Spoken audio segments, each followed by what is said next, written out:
Hi guys, and welcome back to another episode of Wetherz Weekly Review. So today we're going to start off with the IPOs that were added on last week.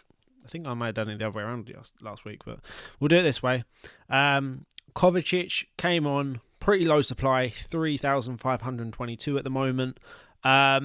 For me, from Man City midfielder, even though he doesn't get goals and assists, at some point he will have his day. So I picked up 30. I think I said I was going to do that. And yeah, I'm happy with that. It's not much of an outlay. And if he does win, he's obviously going to get a decent, a decent reward based upon such low supply. So that's really good.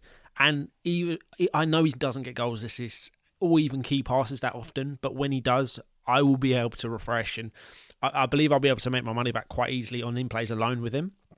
So that's nice. John McGinn, who almost got into Team of the Week in his first week, he got 8,213 supply, or at least that's what it is at the moment.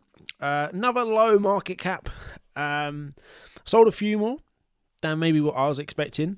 I think he may be a little bit overbought, but he's at the moment he's more than what his IPO price was. So there's obviously a demand for it. He has, Aston Villa have the Europa Conference League this season.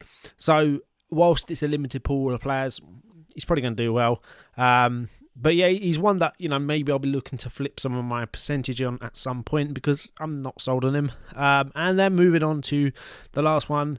Let's see if I'm pronouncing it right. Mielenko, something along those lines. 2,525, another tiny supply. But with these small supplies, look, straight away, the lowest bid, if you want to pick him up now, £1.56, which is obviously a lot more than what his IPO price was. So for me, happy with that. Now, moving on to the single IPO this week, we've got Bruno Fernandes. Yeah, big one. Real big one. I thought it would be happening.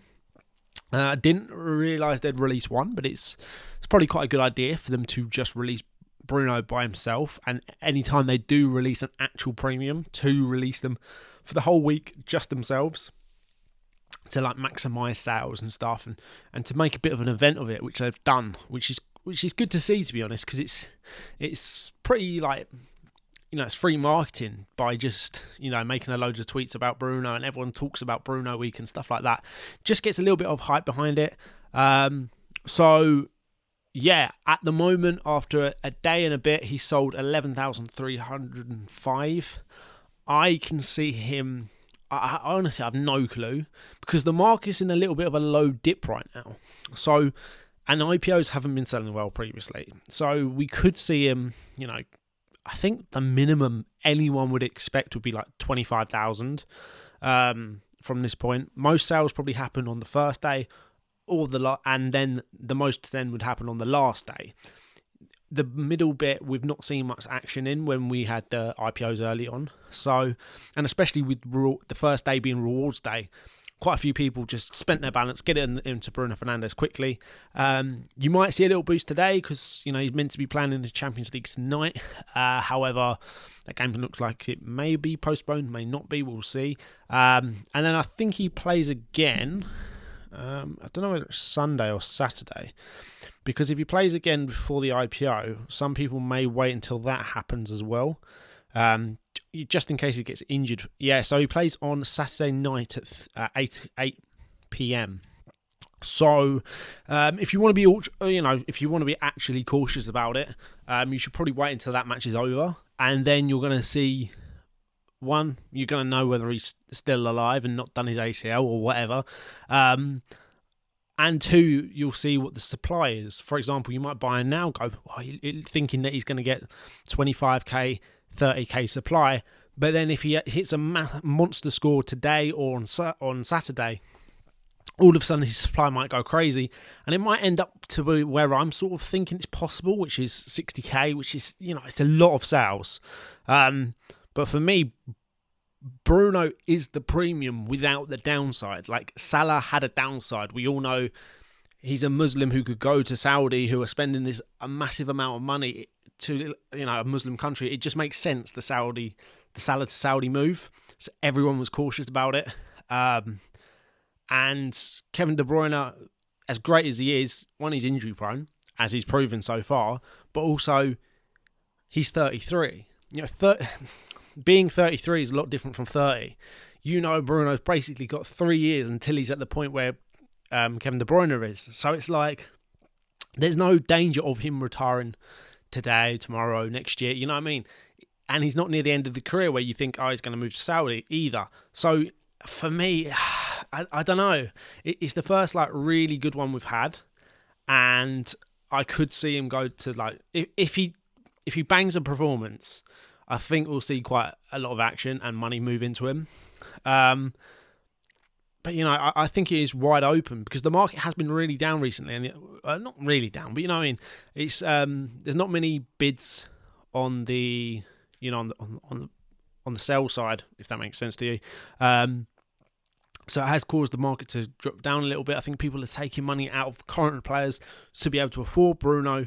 And it's just all a little bit, there's a lot of value in the market right now. So even if you decide not to go for Bruno, if he does, end up at over 30,000 or 40,000 supply, and you're like, I'm not sure if he's value, you can definitely find value in the market elsewhere. I've put in a few low ball bids, but I've been picking up a few Matomas, a few Watkins, a few Julian Alvarez's, all these players that have just sort of have been dropping below IPO price quite a bit. I'm like, it's a great time to pick them up because it's just a better deal than what it was. And at the time of buying at IPO, it didn't seem like a bad buy. And even now, at the IPO prices, I'm not like, that's wrongly priced.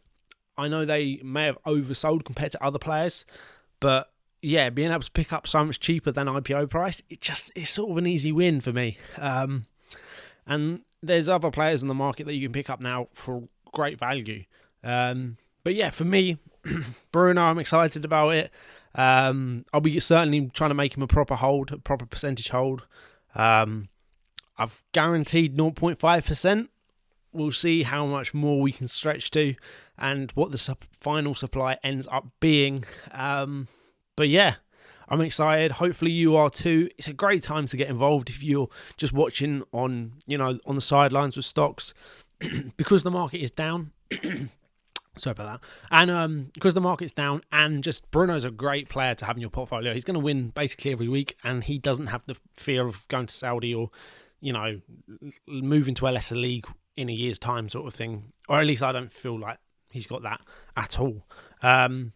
So yeah, that's about it, guys. Hopefully you're going to get some Brunos yourselves and pick up some bargains on the market this week. But that's about it, guys. So thanks for watching and see ya.